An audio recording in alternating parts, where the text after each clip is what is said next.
दोपहर का वक्त था कि उस सारे इलाके में तकरीबन 3 बजे तक यानी 3 घंटे तारीकी छाई रही।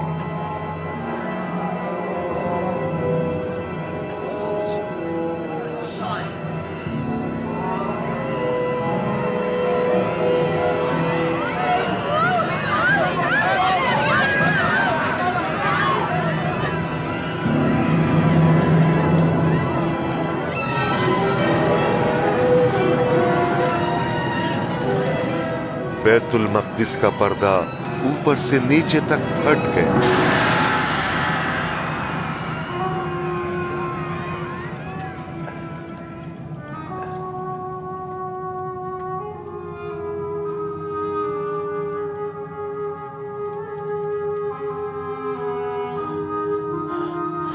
परवरदिगार,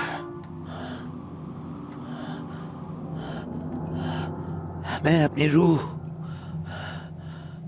तेरे हाथों में सौंपता हूं।